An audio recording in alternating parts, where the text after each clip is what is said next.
Welcome to Our Dyke Histories. I'm your host, Jack Gieseking, historian, geographer, and environmental psychologist. We dive into the past and present of les, queer, trans, sapphic, and bi communities decade by decade in collaboration with multicultural lesbian literary and art journal Sinister Wisdom.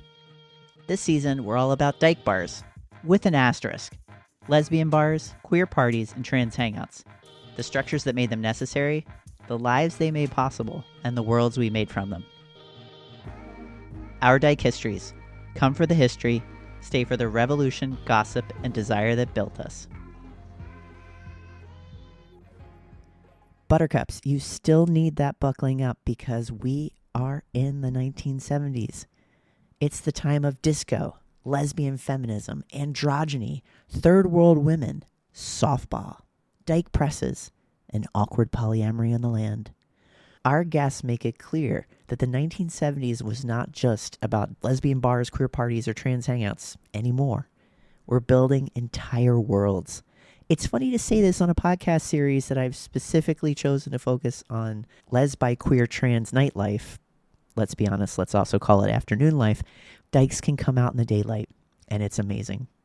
If you missed our last episode on the 1970s, don't worry, you can jump in here. This episode will focus on everything from consciousness-raising circles to the birth of women of color feminism. We'll dig into Kitchen Table Press, Combahee River Collective, the many, many others who built and coined the words women of color feminism. And again, if you think you hate lesbian feminism, get ready to find some magic in this decade and embrace les, bi, queer, trans, sapphic complexity in all its glory. As a reminder, and a heads up, again, this is a two-parter. I can't help it. I enjoy a good chat. Enjoy part 2 of 2. We still have 3 amazing guests this week. Hi, I'm SaraEllen Strongman. I am writing a book on Black feminist sociality and literary culture in the 1970s and 80s. I'm Jean Thomas. I am a journalist, a podcaster, and I'm the author of A Place of Our Own, 6 Spaces That Shaped Queer Women's Culture. I'm in Edinburgh, Scotland. Now here's Maxine Wolfe. Last, but the opposite of least, as someone who co-founded the Lesbian Avengers and played a wildly significant role in ACT UP, along with a multitude of other activist groups. I'm in Brooklyn, New York, where I'm born and bred. I'm a lesbian activist. I was on the faculty of the Graduate Center at City University of New York. I wrote about the history of the social production of lesbian bars. I'm still one of the coordinators of the Lesbian History Archives. Before we jump into this episode, you should know that when I've been researching dyke bars and parties, I have read everything I could get my hands on, including In Her Day by Rita Mae Brown. It's a wild snapshot of lesbian feminist 1970s with really poorly described sex scenes, but nonetheless a snapshot into the activist scene, the conflicts within those groups, and the generational shifts that are happening. Any of the books from the 70s, 80s, especially books put out for places like Naiad Press and other lesbian feminist presses, digging those up and rereading them again, they'll really blow your mind. Without further ado, we've been talking about spaces of such extraordinary learning and sharing. Women and many trans and intersex people who are in them learning and sharing with one another, realizing that they have a voice and they have something to share. Yeah. Whether we did it in bars or restaurants, parties, cafes, or perhaps the first full decade of Pride in the 1970s. Wow. And there's a lot of separatism happening too, right? Mm-hmm. That's growing in antithesis to not only bar spaces, but it's forming against cities and masculinist cities and patriarchy, like the Furies Collective. Around 1971, 1972, about a dozen folks in DC, including people like Rita Mae Brown, and they're teaching each other how to do everything. They're being mechanics, like how to organize a checkbook is a thing that a lot of women were not allowed to know how to do to manage their own finances. They're going to create this commune and they're going to change the world. Directly from the Furies. It is a very white strand of that thing, but directly when the Furies collapse, creating Diana Press, creating the Women in Distribution, creating Olivia, so many of those very early projects that Maxine was talking about come directly out of the Furies. We can talk about these 12 women in 2 houses in DC become something that's part of the academy. Yeah. In The Feminist Bookstore Movement by Kristen Hogan, talks really brilliantly about how these feminist bookstores start to pull out the historic catalogs of books that have fallen out of print, and they start reprinting them. And there would not be a women's studies curriculum if they hadn't reprinted all of these works. That's actually why there's the volume of stores in the 70s and into the early 90s.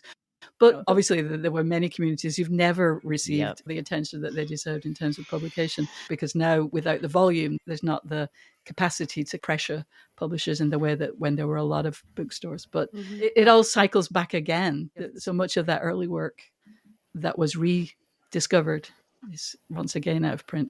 At least it's in libraries now. And on the internet for your pilfering, Right. if you know what you're looking for. While most of the 1970s presses are gone, Sinister Wisdom, our collaborator and co-producer, is still going strong today. It continues to this day, an all-volunteer operation publishing 4 issues a year of multicultural lesbian writing for all lesbians to read. And yes, it is delightfully anti-turfy, or this trans wouldn't be loving them so much. They also publish books like The Essential Poems by Pat Parker, which just came out from SaraEllen Strongman in this episode.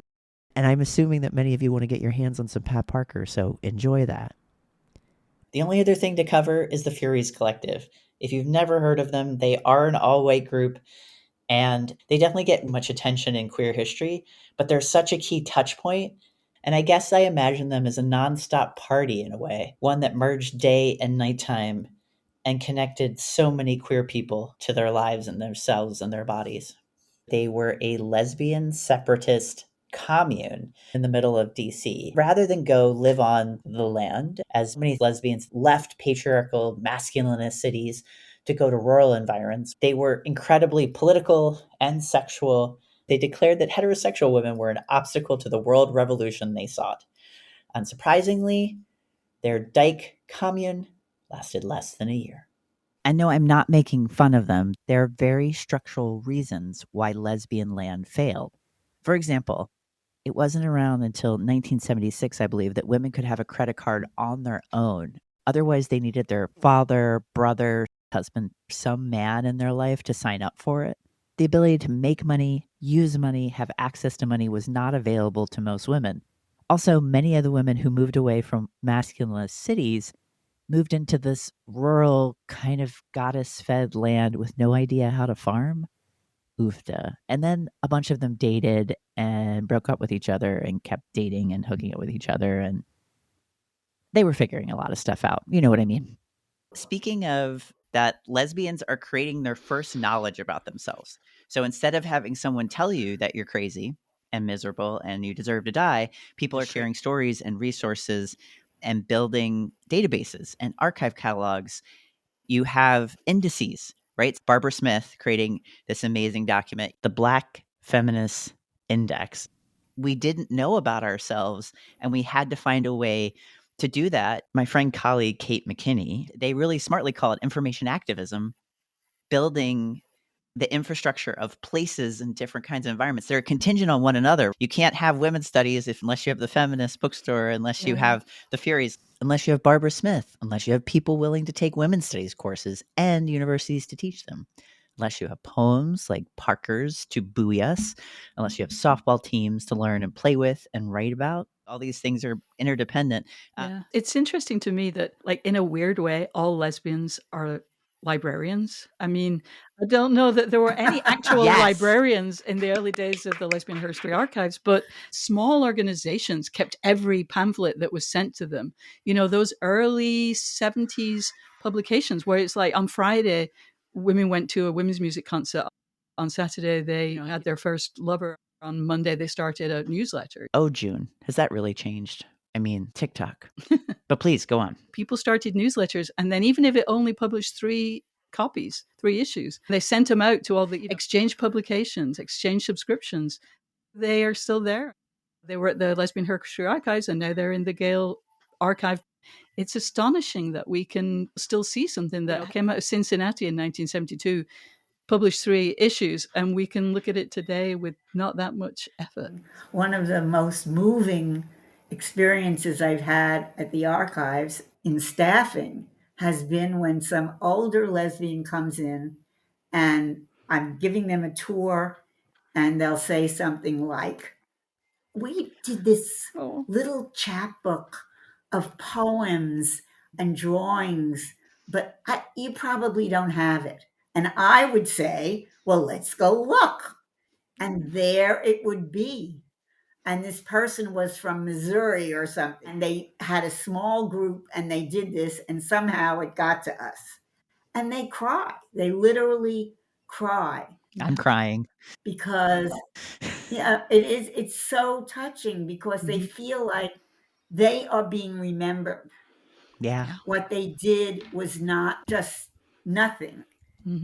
Because a lot of them, that was the moment when they did something from their point of view, and then they just went on with their lives. And it's pretty amazing what things have gotten to us. Yeah. And I'm sure to the June Mazer archives and the Cincinnati archive. There are lesbian archives around that have that material. The Ohio Lesbian Archives. I love that place. Oh my gosh. I just want to go live in the Ohio Lesbian Archives for a year. That careful work of collecting. Oh my goodness. Wow. Wait, I finally get to ask this question of Maxine, and you're all here to hear it. Okay. Maxine, did you collect most of the organizational records at the Lesbian History Archives? Well, I started doing it in 1984, so there was 10 years before me.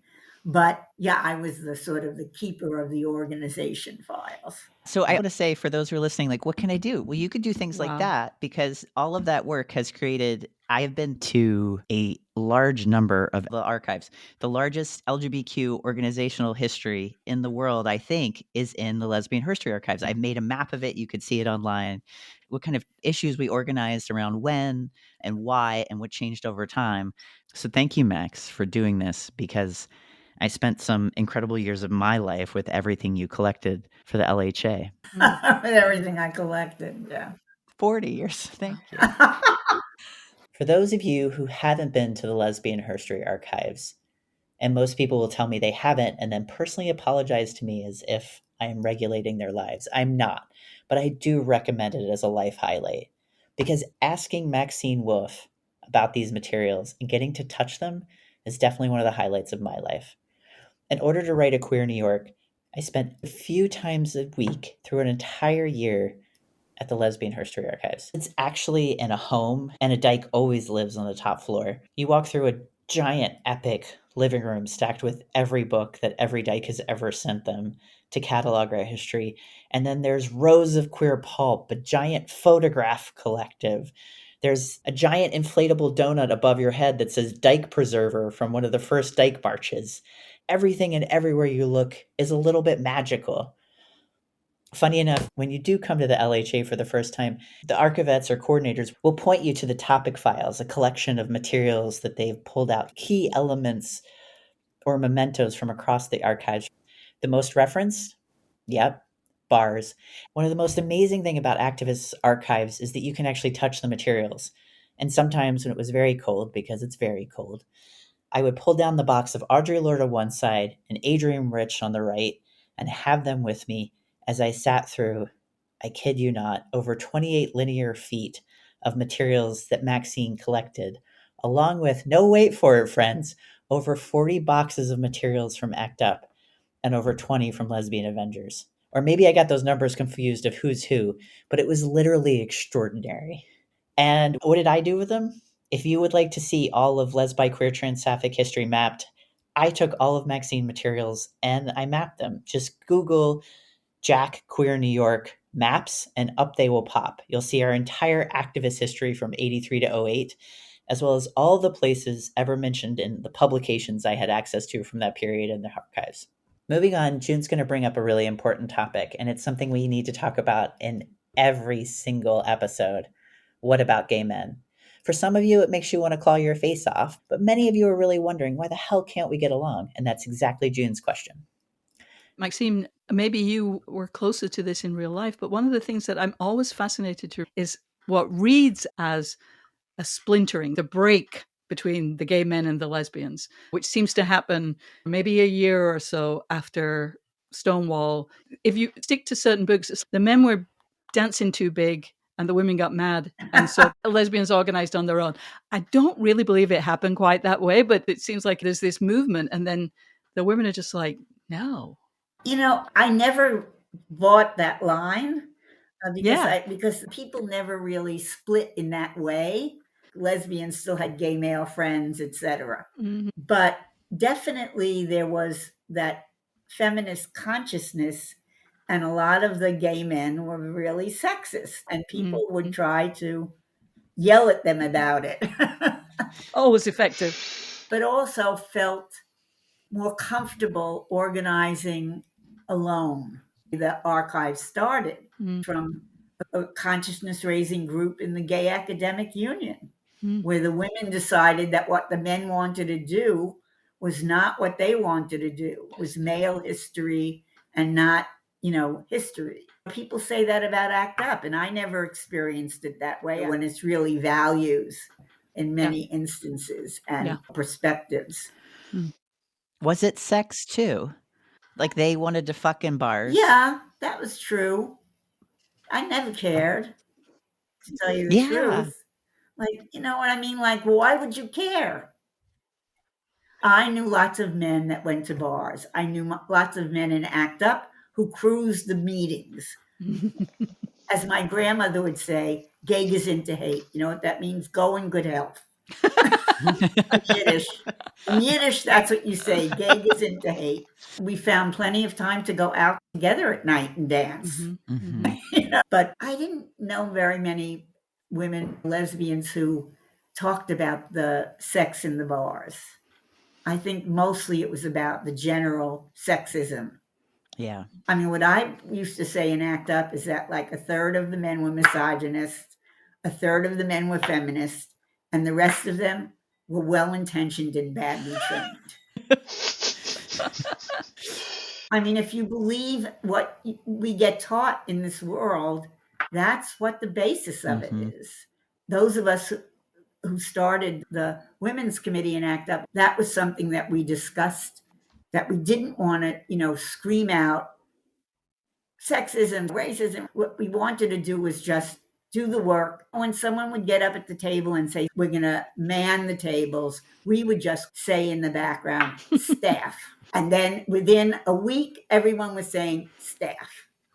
We didn't have to have a fight about it. We didn't make it a big deal in the 80s. But in the 70s, it was a big deal. I don't know if everyone's going to agree with Maxine's way of making change in ACT UP, which, by the way, is in the 1980s. But yeah, she's right. In the 70s, it's a huge deal. Coming up, we're going to be talking about one of the most important consciousness-raising texts of all time, one of the most important books in the history of Dyke life. And that's This Bridge Called My Back. Published in 1981 by Kitchen Table Press, it was already being written in the 1970s and imagined and conceived as a result of the Combahee River Collective statement, a group of Black feminist lesbian organizers in the mid to late 70s who coined the term Black feminist. They published a statement in 77 articulating how racism, sexism, homophobia, and class oppression were all interwoven together. There's so many things incredible about this book, besides the fact that it includes people like Barbara Smith, Pat Parker, Mitsui Yamada, Gloria Anzaldúa, Sherry Morega, Christos, and even Audre Lorde's The Master's Tools Will Never Dismantle the Master's House appears in this book. One of the other cool facts about This Bridge Called My Back, this book and its press are the first all women of color press, publisher, and book ever published in the history of the United States.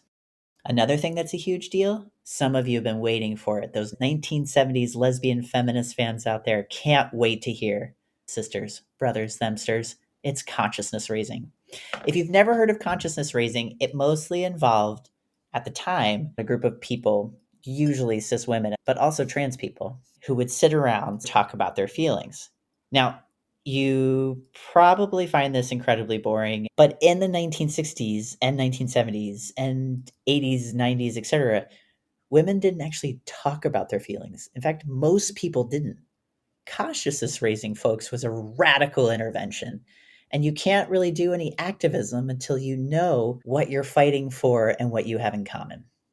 Yes, what a shout out to lesbian processing. You see those things influencing how people are gathering and finding one another and how they're creating house parties or how they're even entering bar spaces. You mentioned consciousness raising. Would you call it an organizing tool? Like an activation method or something. Like the thing that is so mysterious to me, why did it just end? People were starting groups and groups were expanding. I'm always asking people that question. Somebody said, well, they had their effect. I just don't know how something went from being the thing that starts so much. And then I know there have now been some like, let's revive it, but like in an organic way, they seem to have disappeared. I'm all for more consciousness raising. Do you all believe in it still today? Do you think it could be useful? I think it could. I like what June said about like activation, the gateway drug to feminism. Really, like, let's ask some questions and think about things. One of the ways that a lot of people come into contact with feminism is through consciousness raising groups. So strategies still work. In the last few years, the resurgence of reading lists and book clubs, those types of groups are probably not doing it as purposefully or as in an organized manner as consciousness raising groups were, but those spaces may serve some of the same purposes. Yeah, there's a beautiful article tracing across Tumblr this bridge called my back PDFs. How people just kept Oh my goodness. resharing it across Yes. Tumblr. Wow. Resharing it and resharing it and resharing it. People are like, what is this beautiful object I've never seen or heard of before? Wow. These younger people latching onto it and then coming into feminism that way. A podcast that I've been doing for years. My last interview was with Judith Barrington, a poet and a memoirist, and who came into feminism and lesbianism in the early days of the women's liberation movement in London. But in her most recent memoir, she shares a lot. Lesbian feminist memoirs tend to be maybe more revealing than most. Trans memoirs are very revealing too. Well put. Trans anything can read like a reveal because cis people can be so quote unquote fascinated with us. But please go on, June. I'm like, why did you share so much? He's like, well, I learned this in consciousness raising. I was pushed to think, okay, I don't really want to talk about this, but it would be good for us if we talked about it. So maybe it has affected our method of discourse, the way we communicate. Yes. What a shout out to lesbian processing. And we know that consciousness raising wasn't just for cis women either. There were plenty of trans people who weren't getting into most bars, especially BIPOC people, which immediately leads me to think about the fabulousness of Street Transvestites Action Revolutionary, STAR, founded by the one and only Marsha P. Johnson and Sylvia Rivera, yeah. Yeah, the queens of all queens, organizing and creating probably the second oldest major trans organization, the first being Imperial Queens and Kings, which Jose Sarria kicks off in the 1960s, which still exists, which I think might be the longest running LGBTQ organization. It's very little written about, yeah. It's so, yeah, somebody write that book. Hey, we just gave you a dissertation topic. STAR is a space where they have reached out to the young lords, then the Black Power movement shifting and coming out and supporting gays and lesbians. And we should say why that happened. It's an amazing story, which takes place in one of those spaces near to and tied to bars, which you might not think of as a place where people had any parties, or as a place for consciousness raising, is the Women's House of Detention in New York City, in Greenwich Village. In 1971, Afeni Shakur is going to go to the Women's House of D, and wonderful things happen in this horrible place for her. So Shakur, brilliant activist, writer, mother of Tupac, gets locked up in the Women's House of Detention in her work with the Black Panther Party. And while she's there, she's incredibly moved by the Gay Liberation Front organizing on behalf of incarcerated people. She takes this back to Huey P. Newton, a third of the men who weren't trained well. Huey P. Newton is one of them, who then turns around and gives this incredibly powerful and important speech about the Black Power movement being in solidarity with gay and lesbian liberation, and really a shift towards a kind of an intersectional coalition building. Of course, that happens at different moments in history, but this is quite seismic. Yeah, I think that's true. Furies thought that they were going to join up with the Black Panthers on the vanguard. They sincerely believed that. They were doing their consciousness raising. And in the movie Once a Fury, a couple of them talk about, we were going to join up with the Black Panthers. We were the vanguard. That's clearly a sincere belief that they had. My response to this fracturing or this loss of hope is also people tell this narrative about feminism as disillusionment. Pat Parker is in the Panther Party. She's married to men before she comes out as a lesbian, and her first husband is a member of the party, well-known playwright, one time the cultural minister for a branch of the party, and he's abusive. He's physically abusive and emotionally abusive to her. So she talks about starting to find some feminism through organizing with other women in the party, but also as a result of her relationship with him, sort of distancing herself. She has a poem, Have You Ever Tried to Hide?, which is about this experience of being in a white feminist group where a woman says, do you think that the Panthers would take money from white middle-class women? And the poem is about this experience of being erased. So I think even at these moments where people are actively doing, regardless of how successfully coalition building and solidarity work, it's something that needs to constantly be remade. People's individual experiences in movements and various organizations make that difficult with people who have shared affinities or goals and politics for changing the world. It gets really messy, and it's hard to tell a story about all of these organizations without attending to the messiness of the individuals within. That messiness, the location of the Women's House of D, right there in Greenwich Village, were clearly not all the bars in New York, but a whole bunch of bars. The New York Women's Coffee House, Mother Courage, I guess, pretty much in that neighborhood too. And they're a little later. The Women's House of D is closed by them, but it's messy because of that whole phenomenon of tourism, of going to watch the whole interaction that used to happen when the butches throw. The women would yell to their partners in the Women's House of D, and that being something that people went to spectate on. Wow. So that's messy, but also that being part of the village scene. Again, I'm conflating different time periods, but still it's maybe in the memory of the area somehow. We talked a lot about the Women's House of Detention, and if you'd like to hear more, I encourage you to drop into the 40s to 60s episode, Why is this prison so important? It's one of the spaces that was so centrally located in Greenwich Village, and it arrested and incarcerated so many lesbian and trans people that it was connected to the bars in the way. You end up going to the bar, you'd be arrested for wearing clothes of the opposite gender. I'm making air quotes, everyone, of course.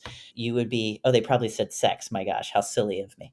Yes, that's sarcasm. You would be arrested supposedly for soliciting, even though you'd be completely set up and you wouldn't be soliciting anyone. Sex workers were constantly arrested, and they were in and out of this space at different times. And they actually had windows where they could see their lovers on the ground. So butches and femmes alike would come outside the prison and would yell up to their lovers. What was shocking to me to hear again was that this became a form of tourism for cis-het people to come to the village and see these deviant, weird homosexuals and transsexuals at work. Now let's dive into gentrification, because indeed it was even happening in the 1970s.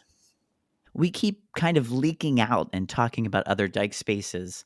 I'm sure so many of you are asking, how the hell could you afford to do all of this activism all of the time? When were you doing this and affording your life? And the answer is, well, your rent was a pittance. Real estate is so affordable. And certainly one of the most important dyke spaces we haven't mentioned yet and gets radically rethought in the 1970s is the home. I don't think that young people today, I mean, even me in my 40s, I don't think most of the people my age could really wrap our heads around how cheap real estate, property, rent was.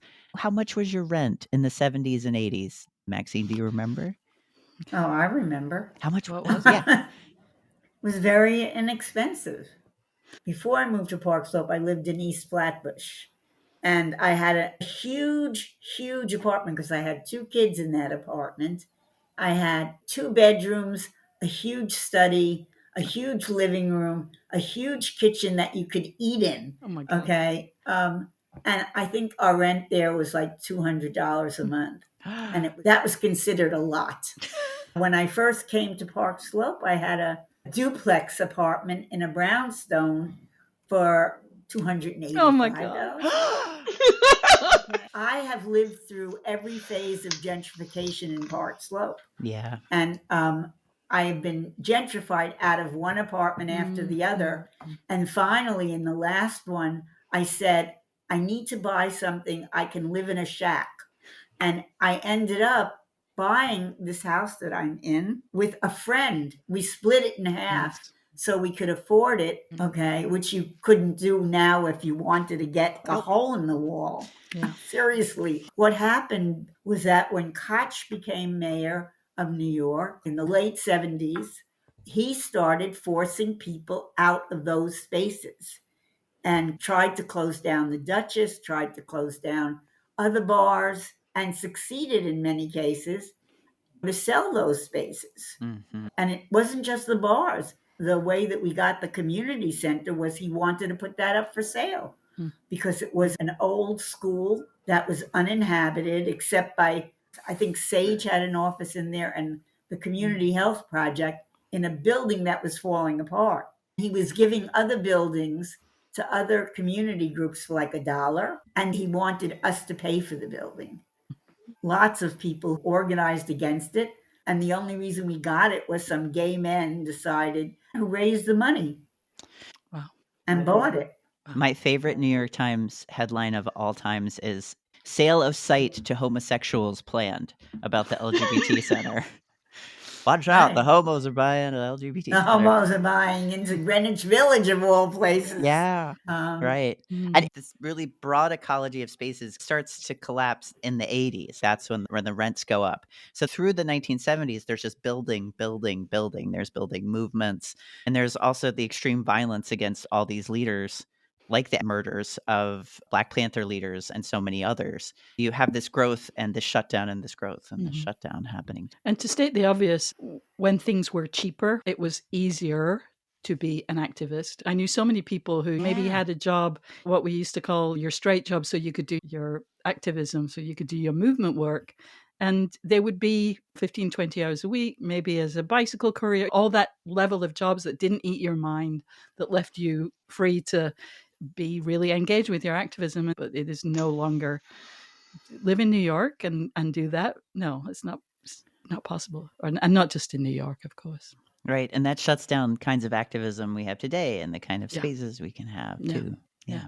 A story that I find amusing, but also it makes me feel awkward is you mentioned the Duchess getting closed down, and there were obviously various reasons, but one was about them being found to not serve men or to not allow men in. Yeah, that was why. Elaine Romagnoli talked about how that was just a constant struggle.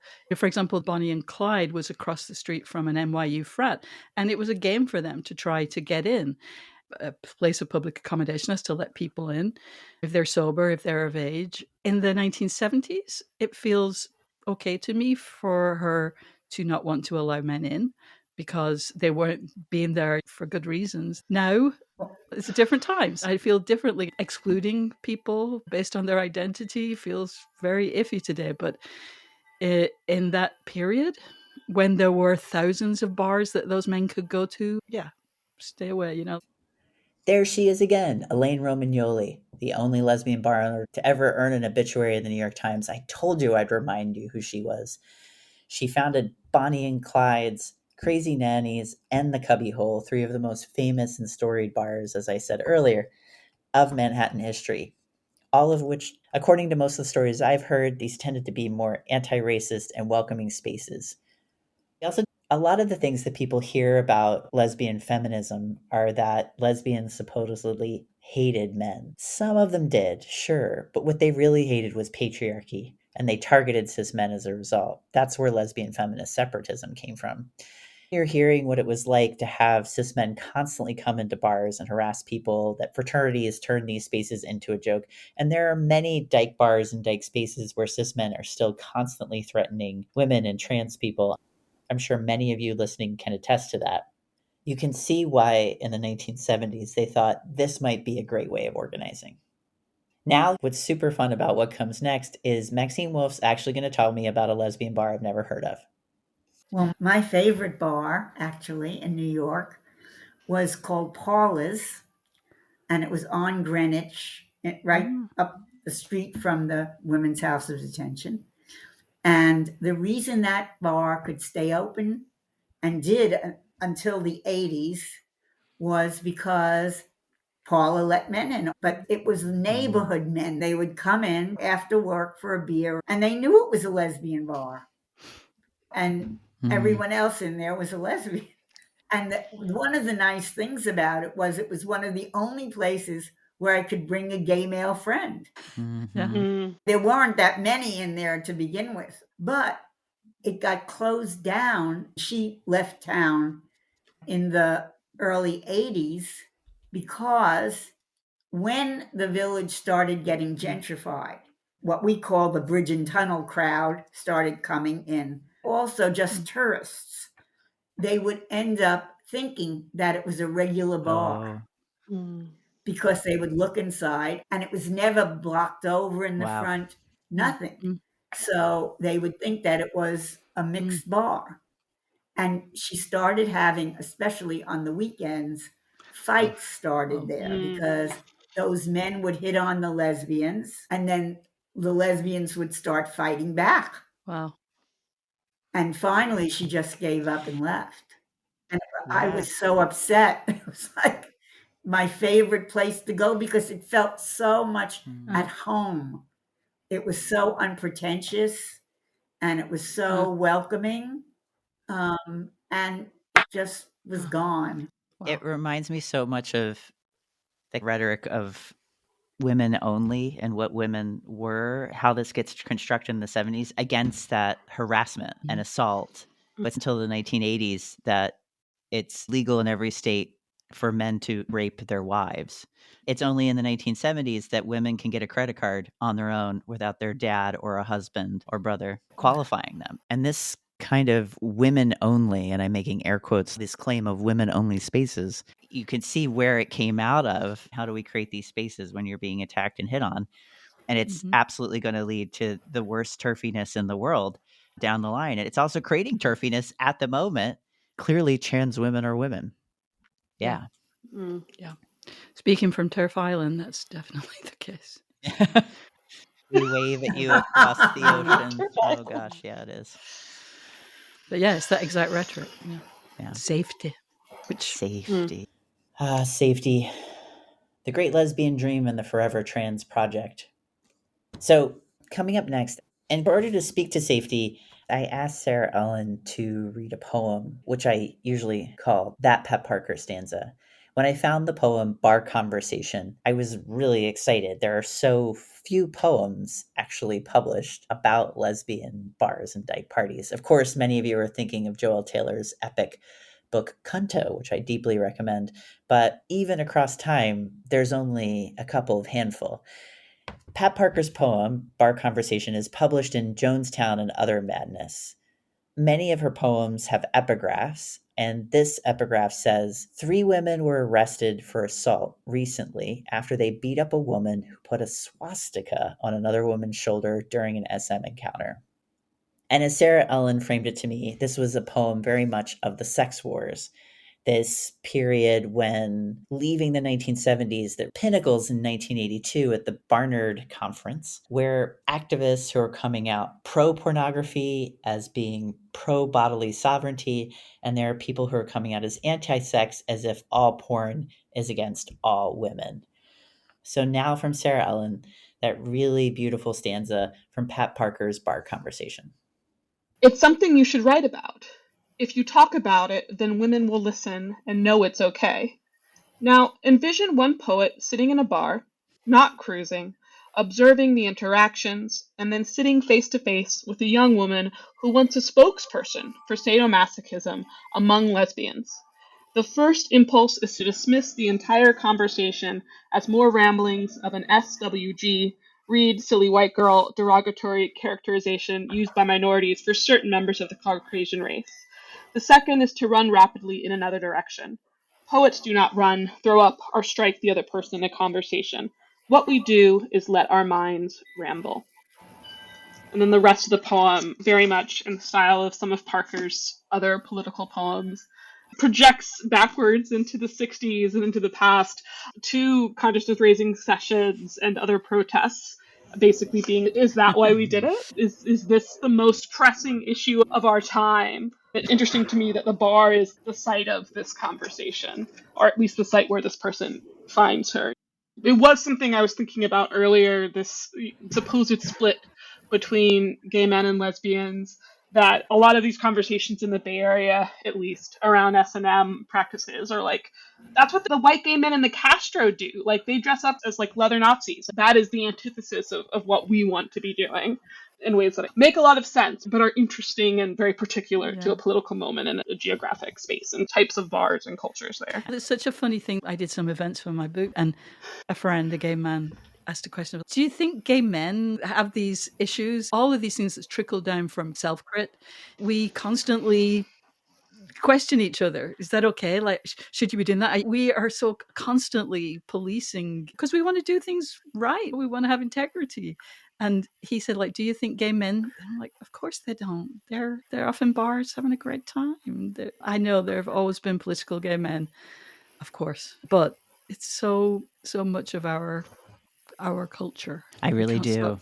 Yeah. I mean, that's why we have to get home early to have tea with the cats, because we've been organizing all day long and running the SPCA and, yep. Working at the soup kitchen. Now that this episode is really coming to a close, I want to add a few other places you've likely seen us work over the years. The library, the nonprofit, the jail, the prison community center, the CSA, the archive, the public radio station, and all those jobs we used to have at the government, and on and on. There's always a reason we labor the way we do. Personally, I think it's out of a determination for something better. And so much of that vision for the world, that kind of lesbian potentiality, as Jed Simer calls it, and trans potentiality too, something that erupted like a supernova in between the feminist, Black, Indigenous, Latinx movements of the 1970s. It was incredible and so important. So hopefully we can learn from the 1970s to create the next revolution we need. And I tell you, people, just like then and just like now, we're definitely going to need a bar and party to do it. Public space forever, sisters, brothers, and themsters. Thank you so much. Extraordinary. Thank you again for joining us. We've gone from the 1920s to the 1970s. We're more than halfway through our first season, y'all. Whoa! And we'll stay in this era for the next 3 episodes. I hope you enjoyed the revelatory and revolutionary work of 1970s lesbian bars and all the worlds we built beyond and alongside them. Let's keep doing it. SaraEllen Strongman is assistant professor in the Department of Afro-American and African Studies at the University of Michigan. She is editor of the recently published The Essential Poems by Pat Parker with Sinister Wisdom, 2025, and her scholarship focuses on Black feminist history and culture in the post-war U.S. June Thomas is a journalist and podcaster who spent 27 years at Slate, including roles as foreign editor, senior managing producer, and founding editor of Outward, Slate's LGBTQ section. Her 2024 book, A Place of Our Own, 6 Spaces That Shape Queer Women's Culture, tells the story of lesbian bars, clearly softball feminist bookstores, and more. Maxine Wolfe is one of the coordinators at the Lesbian History Archives. A longtime lesbian and feminist organizer, she was a member of Revolting Lesbians, one of the founders of the New York City Dyke March Committee, the Lesbian Avengers, the New York and National ACT UP Women's Committees, and Women for Women. She was on the national board of multiple organizations for reproductive rights, fighting anti-Semitism, heterosexism, and racism. She's professor emerita of environmental psychology at the CUNY Graduate Center. Woohoo! That's where I went to. And she's written multiple publications on lesbian bars, including probably the most well-known, Invisible Women in Invisible Places, Lesbians, Lesbian Bars, and the Social Production of People-Environment Relationships, which I'll absolutely have linked on queergeographies.com. Thanks for tuning in to Our Dyke Histories in collaboration with Sinister Wisdom. Connect with us on Instagram and Facebook at Our Dyke Histories. Follow and support me, Jack Gieseking, via my newsletter, Queer Geographies, at queergeographies.com. It's packed with everything we couldn't fit into this podcast. Our Dyke Histories is run by a queer, dykey, and mighty team. ODH is hosted, edited, and produced by Jack Gieseking, co-produced and co-edited by Cade Waldo, and co-edited by Mel Weitzel. Our social media manager is Audrey Wilkinson, and our fabulous interns include Michaela Hayes, Sid Gunthart, Paige LeMay, Sophie McLean, and Sarah Parsons. Our theme song, Like Honey, was graciously gifted to us from Kid Orion at kidorion.com.